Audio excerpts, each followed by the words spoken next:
Ano puta. Ano puta?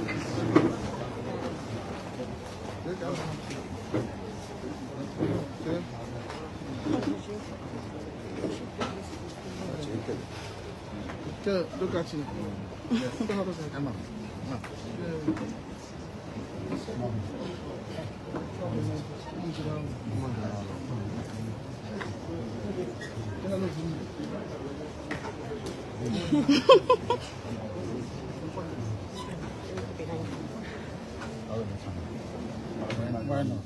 Oh, there we look.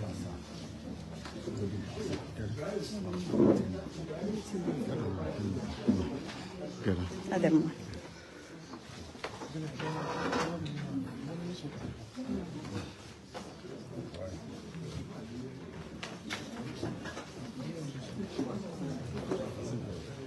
Where is he gonna sit? Oh.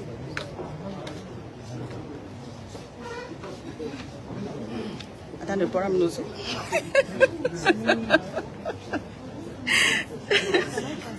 Yeah, you can.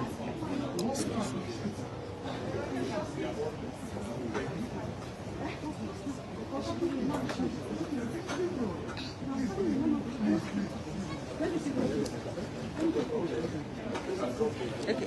I don't know, can you check? Okay, there.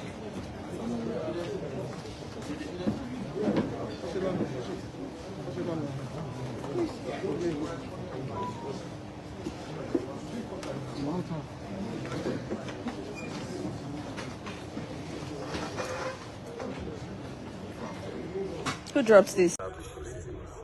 All the parties. PW1 testified. PW1 is Mr. AAA, as he was basically he investigated the matter 10 years ago. And today he came and gave his evidence and tendered documents.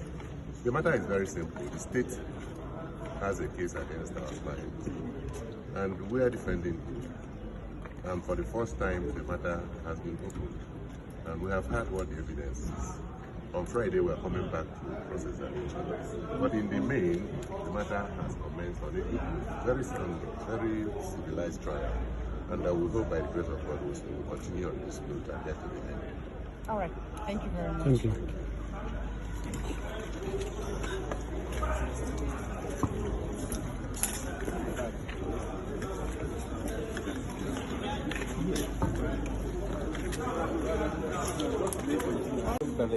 Was in there. Listen to how he conducted it. Okay, so The doubt is going to so there were some claims by the PW1 about the radio station. You are from the diaspora. How do you react to that? Well, it's quite unfortunate that we have not woken up to understand that you cannot just arrest people because they have equipment on them. When the interview was going on, the leader of IPOB was mentioning in that particular interview that he was just broadcasting, telling the world about what the British government is doing. And there's nothing wrong with him telling the world that we deserve our rights and we deserve what is in London over here. To be treated fairly, to have what they have, whatever they enjoy, we need to enjoy it in this country. We don't have to be fighting each other. I think that's what he was trying to communicate. All right. Thank you very much. I appreciate it. My name is Dr. Sylvester Anya, President of American Veterans of Ibo Descent. All right. Thank you. Thank you for your time. Sorry, sir.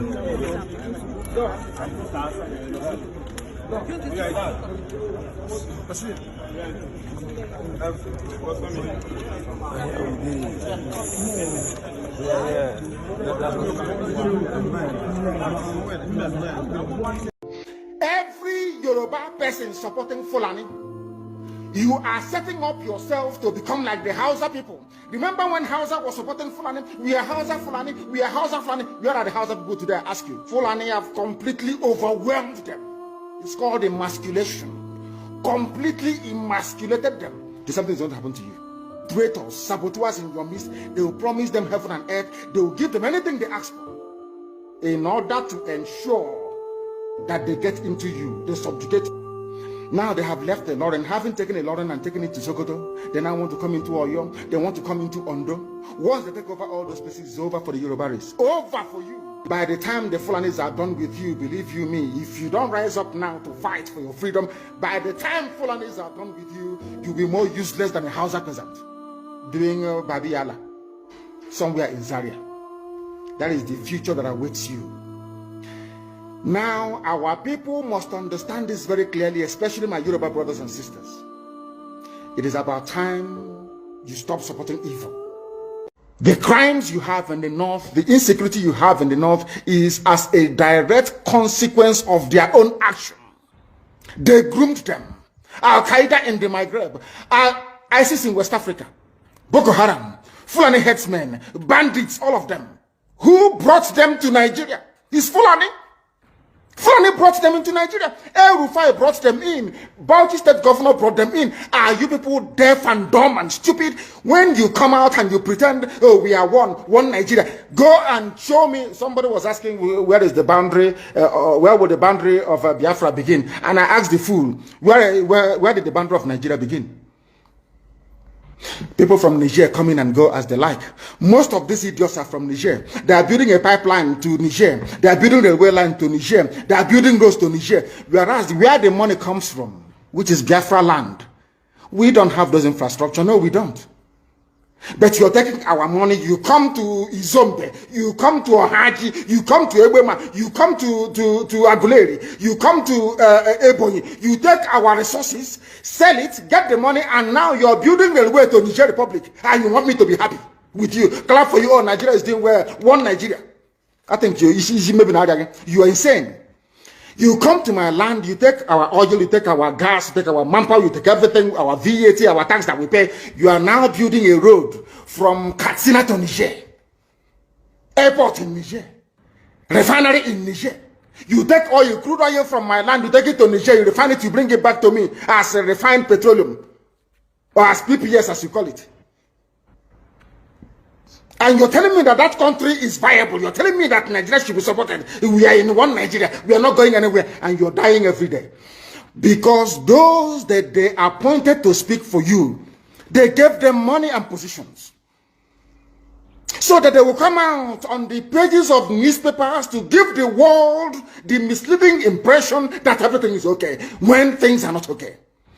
Go through the statements of Ohaneze and see the contradictions in it. Nigeria is not working. We are marginalized. And then you come back and say Nigeria is one. We must stay in it together. Are you not foolish? These are the useless intellectuals that you have. On one hand, you say Nigeria is not working. You're marginalized. You're being discriminated against. You're suffering. They're killing you everywhere. And you come back to the same place and say Nigeria must be one. Had Nigerians gotten together to say they want to be part of this useless contraption, that's entirely their business. I'm a Democrat, I've subscribed to it. But have you asked yourself this question? Why is it that all those asking you to remain in one Nigeria has something to gain from Nigeria, or they have benefited in the past? Nothing more, nothing less. I saw the letter that Atiku Abubakar wrote to President Biden. In it, Atiku Abubakar said to come and help us fight terrorism, in order to ensure that there will be no regional destabilization. That is their game plan at the U.S. State Department for very many years, until we stepped in. They keep trotting out these lies. Once Nigeria breaks up, there will be destabilization in the entire region. I said it because you don't understand African history. Most of these people are not educated. When I say, they say I'm insulting them. No, I'm not insulting you. Most of you are not educated. In Africa, we are tribal creatures in Africa. In Africa, we are tribal creatures in Africa. We always go back to our village where we were born, where our umbilical cord, how long, where it was buried. That's where we come from.